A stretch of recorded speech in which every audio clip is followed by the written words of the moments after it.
네, 오늘 사도행전 13장의 말씀으로 기쁨과 성령이 충만하니라 설교의 내용을 함께 나누고자 합니다. 부르신 교회 성도 여러분, 긴 연휴가 지나고 이제 다시 아침을 깨워가는 이 자리에 쉽지가 않는 것 같습니다. 그런데 아침마다 우리가 이 자리에 나오는 이유가 무엇입니까? 사람의 말이 아니라 하나님의 말씀이 우리를 살리기 때문에 그렇습니다. 그래서 각자의 자리에서 오늘도 말씀을 들으시면서 오늘 내 영혼을 깨우시는 이 시간 되시기를 축원합니다. 사도 바울의 1차 선교 여행 중에 이제 비시디아 안디옥에서 설교가 끝난 다음에 사람들은 다음 안식일에도 이 말씀을 전해달라라고 요청을 했습니다. 그만큼 말씀이 사람의 심령을 흔든 거예요. 하나님의 말씀은 단순한 정보가 아니고 영혼을 흔들고 방향을 바꾸는 능력입니다. 그래서 성도는 보이는 나라에 살면서 보이지 않는 하나님의 나라를 보여주는 사명을 가지고 살아가는 겁니다.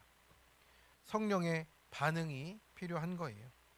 오늘 본문에는 말씀으로 인해 일어나는 세 가지의 역사가 나타납니다. 은혜 가운데 머물고 사명 따라 나아가고 고난 중에도 기쁨과 성령이 충만한 것이 우리 말씀 가운데 있다라는 겁니다. 오늘도 말씀 앞에 나를 비춰 돌아보고 기쁨과 성령이 충만한 삶이 무엇인지 함께 띵크해 보고자 합니다. 첫 번째입니다. 더불어 말하고 은혜 가운데 있으라고 하십니다. 바울의 설교가 끝났을 때 이제 놀라운 일이 일어났어요. 사람들이 그 말씀을 듣고 다음 안식일에도 이 말씀을 하라라고 했던 거예요. 이렇게 말씀이 떨어지면 그 말씀을 붙잡는 사람이 있습니다. 이게 바로 은혜의 끌림이겠죠. 43절은 이렇게 말합니다. 회당의 모임이 끝난 후에 유대인과 경건한 개종자들이 바울과 바나바를 따르니 두 사도가 더불어 말하고 항상 하나님의 은혜 가운데 있으라 권하니라 라고 했습니다. 여기서 더불어 말하다라는 단어는 프로슬라레오라는 단어인데요. 곁에서 속삭이며 친밀하게 권면하다라는 뜻이에요. 따뜻하게 격려하다 이런 뜻이에요. 단순히 가르치는 말이 아니고 삶으로 가까이 가서 함께 걸어주는 말이라는 뜻이죠. 또 은혜 가운데 있으라라는 메네이는 머물다 지속하다라는 뜻인데 우리가 한순간의 감정으로 머무는 게 아니고 정말 내 삶이 함께하는 머무는 자리라는 뜻이에요. 쉽지 않은 상황에서 의지를 가지고 그 자리를 고수한다라는 뜻입니다. 이 단어가 미완료 과거형으로 써 있어요. 그래서 한동안 양육처럼 이어졌다라는 뜻이에요. 거기서 권하고 계속해서 그것을 이어갔다라는 뜻이잖아요. 그렇기 때문에 우리가 예배 때 잠깐 눈물 흘리는 그런 감정으로 끝나는 게 아니고요. 그 은혜 안에 계속 머물러 있으라고 하는 겁니다. 은혜로 사는 법을 함께 나누며 살아갔던 것입니다. 말씀을 들었다면 그 말씀을 붙잡아야 하는 거예요. 듣고만 가면 은혜가 흘러가지만 붙잡고 나누면 은혜가 머무르게 되어 있습니다. 이것이 머무는 것이에요. 45절에 보니까 유대인들이 그 무리를 보고 시기가 가득해서 바울이 말한 것에 반박하고 비방하거늘 이라고 말합니다. 여기서 시기는요 원래 열심이란 뜻인데 열심이 넘어서서 잘못된 방향으로 흐르면요 질투가 되는 거예요. 열심과 질투가 그렇게 동일한 단어가 되는 겁니다. 하나님을 향한 열심이 사람을 향한 질투로 바뀌어 버리는 겁니다. 성도 여러분, 우리가 은혜 받으면 꼭 시기하는 사람이 나타납니다. 시기하는 사람을 통해 내 은혜가 진짜인지 우리가 드러나는 겁니다. 적용 질문입니다. 말씀을 얼마나 듣고 사모하고 있습니까? 나는 말씀을 듣고 흘려보냅니까? 붙들고 나누는 사람입니까? 나는 누구와 더불어 말하며 은혜에 머물고 있습니까? 두 번째, 사명 따라 이방인에게로 향합니다. 유대인들의 반박과 비방이 거세지자 바울과 바나바가 담대히 일어서요. 하나님의 말씀을 마땅히 먼저 너희에게 전할 것이로되 너희가 그것을 버리고 영생을 얻기에 합당하지 않은 자로 자처하기로 우리가 이방인에게로 향하니라. 바나바와 바울은 평소처럼 경건하게 설교하면서 이때까지 왔는데 이제 시기와 질투라는 감정에 직면하게 되었어요. 회당이 흔들리고 있는 거죠. 유대인들은 율법과 교리와 기준으로 비방하여 율법에 매여 정죄하고 있습니다. 하지만 지금 하나님의 복음을 막을 수가 없잖아요. 이제 이 장면에서 사도행전뿐만 아니라 온 이방인을 향한 복음의 방향이 바뀌는 결정적인 순간이 바로 사도행전 13장에 나타나는 겁니다. 유대 중심에서 이방 중심으로 한 민족 안에 머물던 복음이 이제 온 세상으로 흘러가는 겁니다. 강에서 바다로 흘러가는 거예요. 여기서 향하다라는 단어는 방향을 돌이키다라는 뜻입니다. 하나님께서 복음의 방향을 새롭게 돌리셨다라는 거예요. 이건 실패가 아니고 사명의 전환점이라고 하는 겁니다. 바울은 이사야 49장 6절을 인용하죠. 내가 너를 이방의 빛으로 삼아 너로 땅끝까지 구원하게 하리라. 이건 단순한 성경 인용이 아니라 이 일은 내 뜻이 아니라 주의 명령이다라고 선포하는 겁니다. 이것이 사명자의 길이에요. 사람의 시선을 피하려고 하는 것이 아니라 하나님의 시선을 따라가는 겁니다. 사도 바울은 어땠습니까? 이방인을 사랑할수록 동족에 대한 사랑도 더 커져갔습니다. 내 골육 친척에 대한 구원의 마음이 더 간절해진 거죠. 우리가 이방인에게 간 건 하나님의 명령이기 때문에 지탄받는 죄인에게 가는 거예요. 좋다고 가는 게 아니에요. 감옥 간 자, 죄인, 받아낼 것이 많은 자, 힘든 자, 이런 사람들에게 가게 되는 겁니다. 거기가 땅끝이어서 그런 거예요. 성도 여러분, 사명자는 문이 닫히면 원망하지 않고요. 닫힌 문을 통해 또 하나님이 열어주실 길을 보고 가는 겁니다. 유대인들은 복음을 거절했어요. 그렇다면 이제 하나님은 그 복음을 기뻐하는 자들에게로 보내집니다. 이방인의 문은 활짝 열렸어요. 구원 때문에 방향을 바꾸니 싸움이 그치고 하나님의 일은 나타났습니다. 48절에 이방인들이 듣고 기뻐하여 하나님의 말씀을 찬송하며 영생을 주시기로 작정된 자는 다 믿더라라고 했어요.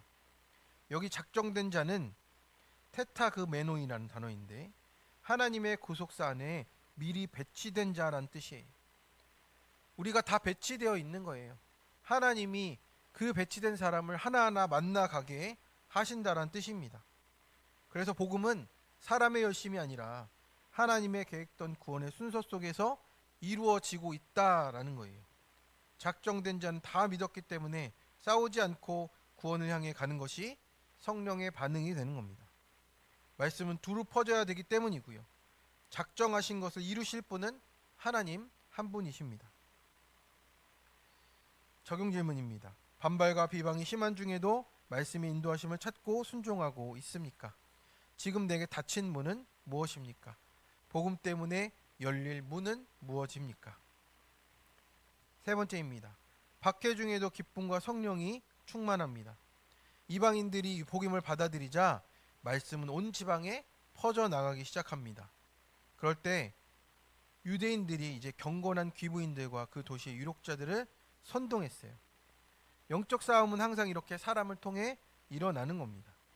귀부인과 유력자들, 사회적으로 영향력이 있고 힘이 있는 이들이 동원이 되니까 바울과 바나바도 그 지역에서 쫓겨날 수밖에요. 여기서 우리는 복음의 법칙을 보게 되는 거예요. 복음이 퍼질수록 박해도 커집니다. 그러나 박해는 복음의 멈춤이 아니라 오히려 확산의 통로가 되는 것이죠. 그래서 바울과 바나바는 그들을 향해 발에 티끌을 떨어 버립니다. 이것은 단절과 책임 전가를 이야기하는 건데요. 이것을 통해서 너네는 구원받지 마라, 이건 아닙니다. 우리는 지금 바나바와 바울이 모든 것을 다 감당하였는데 그들이 막았던 것을 보게 되는 것이죠. 그리고 이제 그들은 이고니온으로 가는 겁니다. 복음은 막히지 않았어요. 다만 받아들이지 않은 사람이 있을 뿐인 거죠. 거절당한 그 자리부터 다시 이제 그 반대편으로는 새로운 사명의 길이 열리기 시작하는 겁니다. 그리고 마지막 52절에 뭐라고 얘기합니까? 제자들은 기쁨과 성령이 충만하니라. 할렐루야. 박해 가운데 있는데 성령의 충만이 임했습니다. 기쁨이 충만하게 임했어요. 이게 인간의 감정이 아니라는 거죠. 하나님의 내적인 역사라는 겁니다. 청년 큐티인의 간증입니다. 모태 신앙인인 저는 늘 교회 다녔지만 제 속에 하나님이 계시지 않았습니다. 세상에서 인정받지 못하고 따돌림을 당했기에 교회에서 칭찬과 인정을 구한 것 뿐이었습니다. 그러면서도 헌신적인 그리스도인인 것처럼 위선을 가지고 저보다 부족해 보이는 지체들을 비난하고 멸시했습니다. 열등감과 교만이 동전의 양면이듯 오늘 본문의 유대인들처럼 저보다 잘난 이들을 보면 시기하고 비방했습니다. 몸은 교회에 있으면서도 영생을 얻기 합당하지 않은 삶을 살던 중에 저는 구속사의 말씀이 있는 공동체로 인도를 받았습니다. 처음에는 자신의 수치와 약점을 솔직하게 나누는 지체들의 모습을 속으로 차별하고 정죄했어요. 그러면서 내가 너희들보다 훨씬 의롭고 나은 사람이다, 이것을 보여주고 싶었습니다. 그러나 주께서는 말씀의 빛으로 제 속의 혈기와 열등감, 인색함을 공동체 앞에 드러나게 하셨습니다. 저는 공동체를 떠나고 싶었지만 지체들은 그런 저를 품어주고 끝까지 붙들어 주었습니다. 그리고 제 위선과 가식이 무너져서야 비로소 저는 하나님의 은혜 가운데 거하게 됐습니다. 결국 저를 따돌리고 박해한 것은 다른 사람이 아니라 저 자신이었고, 그런 제가 남들을 박해하고 정죄한 죄인 중에 죄인이 인정되어 깊이 회개하게 되었습니다. 저의 쓴뿌리를 약재료로 바꿔주셨고, 저는 지금 소금 리더로 다른 지체들의 아픔을 채울하며 섬기고 있습니다.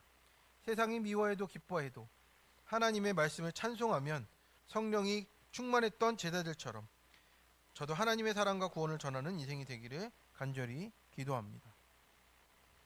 성령의 충만은 갈등의 충만입니다.